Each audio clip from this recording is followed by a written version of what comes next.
और कोई संप्रदाय या समुदाय किसी पार्टी का बंधक नहीं हो सकता। भगवान राम और हनुमान भी ये बीजेपी के कार्यकर्ता नहीं है। जब बीजेपी का अस्तित्व तो नहीं था, जनसंघ नहीं था, पॉलिटिकल सिस्टम नहीं थे, मुगलों का शासन था तब भी हनुमान जी थे, अंग्रेजों का शासन था तब भी हनुमान जी थे। कभी नहीं कहती हूँ कि लोधियो तुम भाजपा को वोट करो।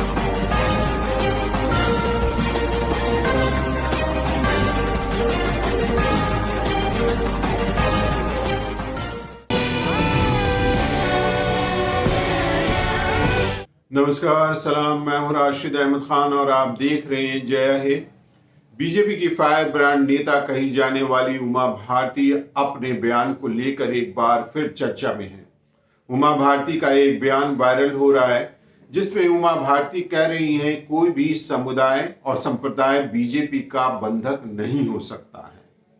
भगवान राम जी और हनुमान जी बीजेपी के कार्यकर्ता नहीं है। जब बीजेपी का अस्तित्व तो नहीं था, जनसंघ नहीं था और पॉलिटिकल सिस्टम भी नहीं था, लेकिन राम जी और हनुमान जी थे। जब मुगलों और अंग्रेजों का शासन था तब भी राम जी और हनुमान जी थे। राम भक्ति बीजेपी का कॉपीराइट नहीं है, ऐसा उमा भारती का कहना है। इससे पहले 27 दिसंबर को उमा भारती ने एक और बयान दिया था। भोपाल में लोधी समाज के कार्यक्रम में उमा भारती ने कहा कि मैं चुनाव में आऊंगी, मन से संबोधित करूंगी, लेकिन मैं ये नहीं कहूंगी कि लोधियों तुम बीजेपी को वोट करो। मैं सभी से कहती हूं कि तुम बीजेपी को वोट करो, क्योंकि मैं तो अपनी पार्टी की निष्ठावान सिपाही हूं।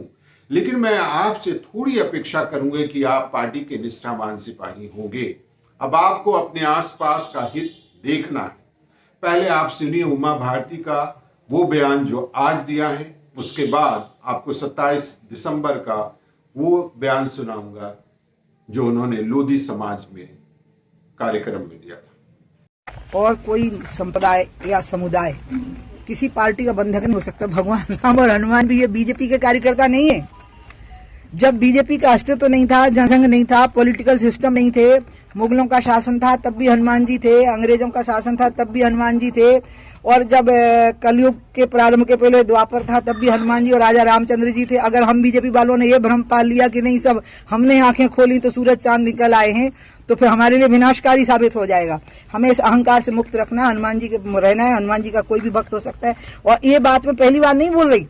आपको याद हो जब राम जन्मभूमि में मंदिर निर्माण के लिए कुछ कांग्रेस के नेताओं ने चंदा दिया तो बीजेपी के लोगों ने उनका मखौल उड़ाया।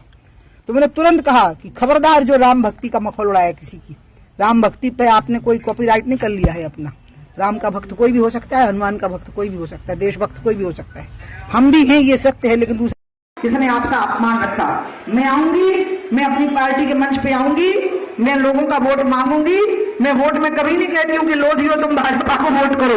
नहीं, मैं तो सबको कहती हूँ, तो मैं सबको कहती हूँ कि आप भाजपा को वोट करो, क्योंकि मैं तो अपनी पार्टी की निष्ठावान सिपाही हूँ।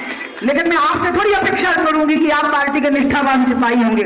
नहीं, आपको अपने आसपास के हित देखना है, क्योंकि आप पार्टी के कार्यकर्ता अगर नहीं है और अगर आप पार्टी के वोटर नहीं है तो आपको सारी चीजों को देख करके ही अपने बारे में फैसला करना है। और इसलिए मैं ये मान के चलिए कि प्यार के बंधन में हम बंधे हुए हैं, लेकिन राजनीति के बंधन से मेरी तरफ से तो आप पूरी तरह से आजाद हैं। आखिर बीजेपी के नेता इस तरह के बयान क्यों दे रहे हैं? अभी कुछ रोज पहले बीजेपी के नेता वरुण गांधी ने अपनी पार्टी पर जमकर हमला किया था। क्या बीजेपी के नेता अब खुलकर अपनी पार्टी के खिलाफ बोलने लगे हैं या पार्टी में सब कुछ सही नहीं चल रहा है? आपको हमारा प्रोग्राम कैसा लगा आप हमें कमेंट्स करके जरूर बताइएगा। अगर अभी आप हमारे चैनल से जुड़े हैं तो हमारे चैनल को सब्सक्राइब कीजिएगा, बेल आइकन जरूर दबाइएगा ताकि हमारी खबर सबसे पहले आप तक पहुंचे। शुक्रिया।